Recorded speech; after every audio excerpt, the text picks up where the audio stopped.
Coucou, j'espère que tu vas bien. Je te retrouve aujourd'hui dans une nouvelle vidéo tranche de vie. J'avais envie vraiment en fait de faire cette vidéo. Donc je la fais, voilà, comme ça, comme je le sens. Peut-être que tu tomberas sur cette vidéo par hasard, donc je vais brièvement te remettre dans le contexte. Je m'appelle Morgane, j'ai 29 ans. Je suis maman solo de 2 enfants. J'ai un grand de 3 ans et demi et j'ai une petite de 1 an et demi. Je suis séparée du coup depuis un peu plus d'1 an maintenant. Je suis à l'heure actuelle toujours chez mes parents. Et en fait, cette vidéo s'adresse aux personnes qui sont dans une relation. Je vais pas employer le terme toxique, mais on va dire dans une relation dans laquelle tu n'es pas bien, dans laquelle tu ne te sens plus heureuse, une relation qui te pourrit de l'intérieur et tu n'arrives pas à y mettre un terme. Et j'avais un petit peu envie, dans cette vidéo, de te parler de l'après. Après la séparation, parce que c'est très souvent ça qui fait peur, c'est l'après. Qu'est-ce que je vais devenir financièrement, comment je vais faire, est-ce que je vais réussir à retrouver quelqu'un de bien, et toutes ces habitudes-là que j'avais créées avec la personne, demain, si ça disparaît, qu'est-ce qui se passe en fait?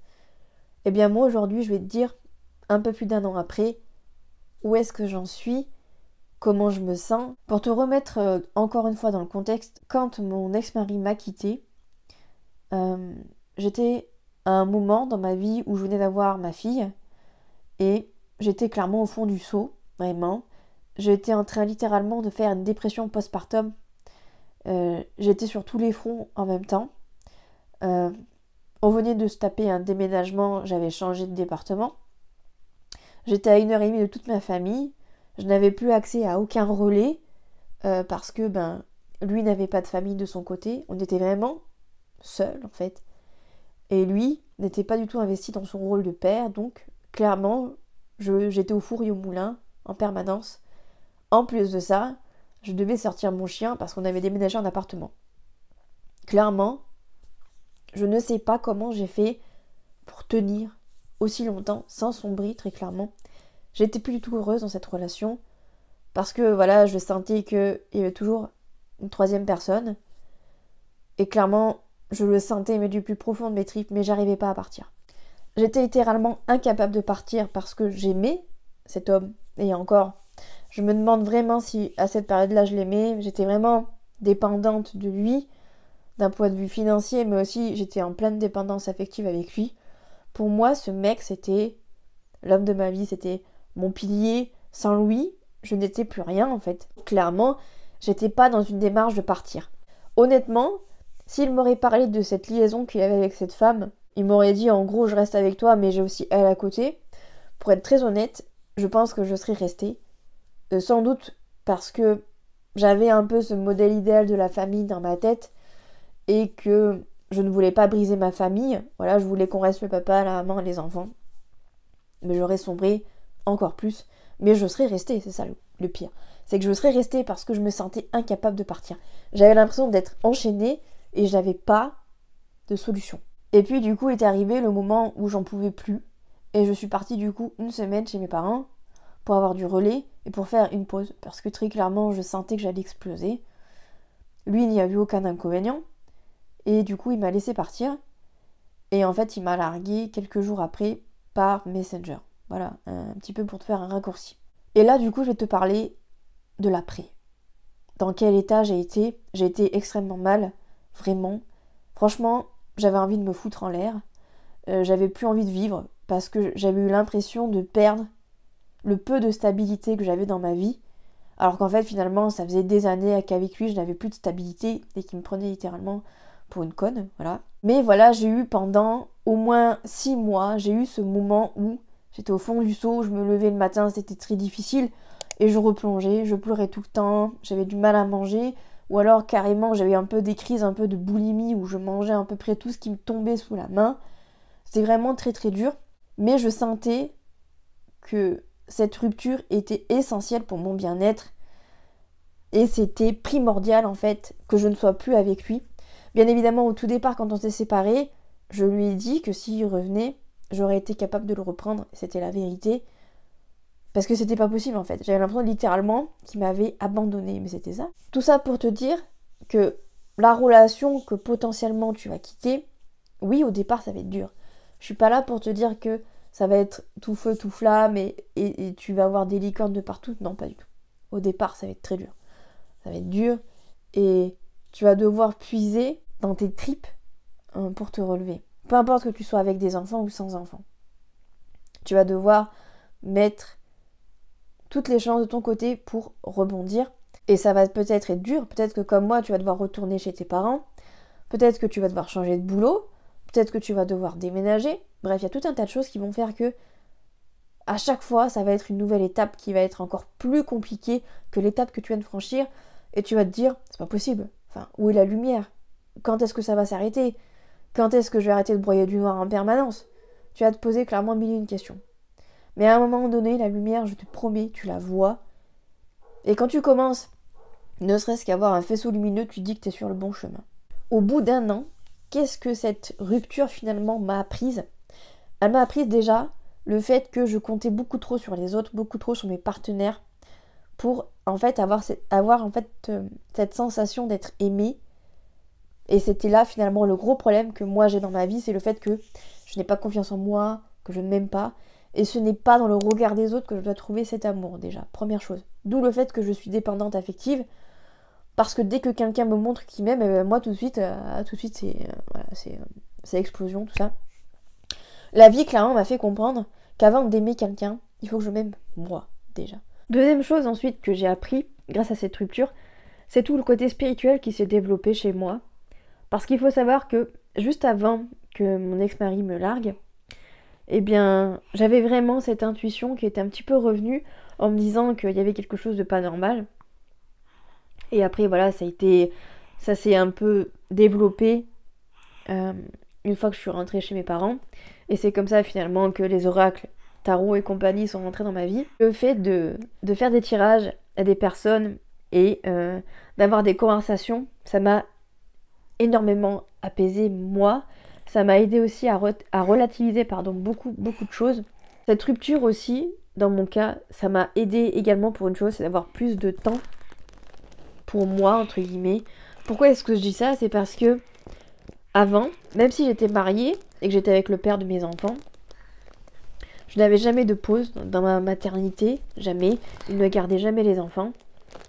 Maintenant, depuis peu, il prend mes 2 enfants, un week-end sur 2. Et ça, pour moi, ça change tout. C'est con, mais ça me permet un week-end sur 2 de me dire que je peux prévoir des choses que pour moi et rien que pour moi. En tout cas, jusqu'à maintenant, en tout cas, il les prend. À voir si dans le futur ça continue. Ça m'a permis aussi de me recentrer sur mes besoins. Comme je te disais, j'ai une tendance à être très facilement dépendante affective parce que je compte énormément sur l'amour des autres pour m'aimer moi-même. Et déjà, il y a un problème. Ce qui fait qu'en fait, j'ai appris réellement ce qui était le mot bonheur vraiment, là, il y a peu. Parce que je me suis vraiment rendu compte que mes besoins devaient passer en priorité. Bien évidemment, j'ai 2 enfants, donc il faut jongler entre mes besoins et les leurs. Mais alors très clairement, pour moi, cette rupture, ça a été une révélation à moi-même. Je dis pas que c'est quelque chose de facile, pas du tout. Parce qu'au départ, j'étais vraiment au fond du seau. Il n'y a que maintenant, au bout de 1 an, vraiment, où je me dis que c'est une des plus belles choses que mon ex a fait, ça a été de me lourder. Parce que maintenant, je sais que je suis capable, en fait. Bien sûr, il m'a fallu des jours, des semaines et des mois pour me rendre compte de tout ça. Mais je suis capable de faire les choses seule. Je suis capable de faire des choses que pour moi-même. C'est important, voilà. De se rendre compte qu'on n'a pas besoin des autres pour vivre. On peut vivre avec que nous-mêmes, que soi-même. Et comme activité que j'aime bien faire, en fait, pour vraiment me rendre compte, en fait, que moi, je dois être ma priorité et pas les autres, pour avoir, après, une relation saine avec les autres, c'est le fait de, par exemple, aller me faire un resto toute seule, aller me faire un cinéma toute seule. Tout ça, là, ça permet également de se dire, ben ouais, c'est cool, je vais me faire un ciné toute seule, un resto toute seule, c'est génial, c'est super. Le plus compliqué, en fait, dans une relation qui s'arrête, peu importe que ce soit une relation amoureuse ou amicale, le gros problème que les gens rencontrent, c'est en fait les habitudes. Les habitudes parce que on a créé des habitudes, des rituels avec la personne. Par exemple, on avait pris l'habitude de regarder Koh-Lanta le vendredi, par exemple. On a pris l'habitude d'aller un samedi sur deux au restaurant. On avait des petits délires avec la personne. Et c'est de ça finalement dont il s'agit. C'est que ces habitudes-là qu'on avait avec la personne s'arrêtent. Et les petits textos le soir, le petit cœur à la fin du message, et les petits post-it sur la porte. Tout ça, c'est des habitudes qui s'arrêtent. Et c'est ça en fait le plus compliqué dans la relation. Bien sûr, si tu aimes la personne, c'est difficile parce que ces sentiments-là, il faut les faire, on va dire, estomper. Il faut juste laisser, on va dire, juste. Il faut juste que le temps, finalement, nous aide à estomper ces sentiments-là.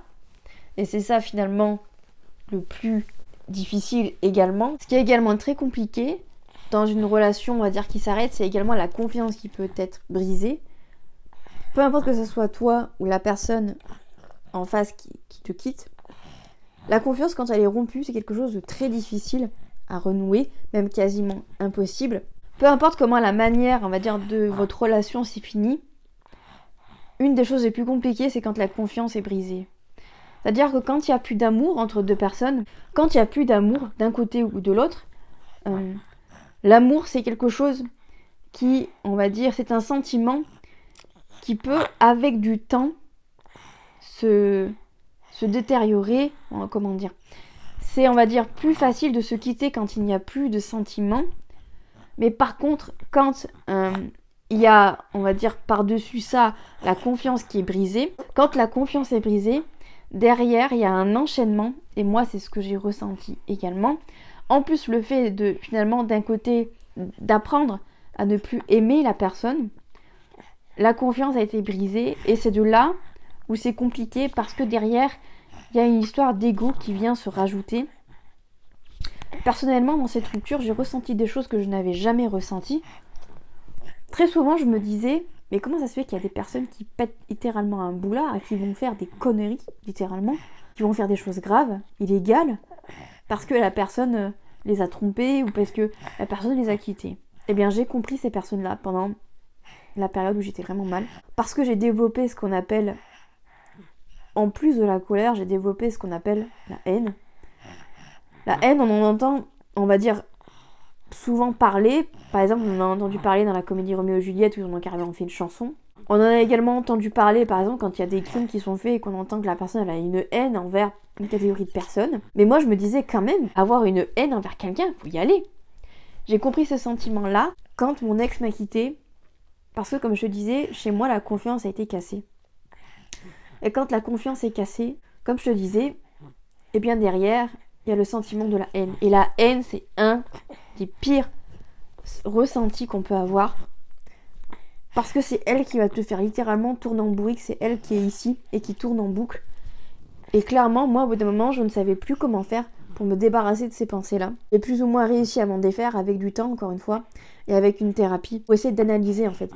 Pourquoi est-ce que cette haine était autant présente? Première chose déjà, c'est qu'il faut réussir à accepter la situation. Il faut essayer de se dire, ça s'est passé, c'est comme ça, et ça devait se faire comme ça, même si au départ c'est dur de penser comme ça. Mais déjà, il faut accepter la situation. Moi, ce qui m'aide également, quand voilà, je commence à avoir l'ego qui commence à revenir, et puis qui commence à me dire, oui, non mais t'aurais dû dire si, ou t'aurais dû faire ça, peut-être qu'il ne serait pas passé ça. Quand ça commence à revenir comme ça dans la tête, ce que j'aime faire, c'est de poser la situation sur papier.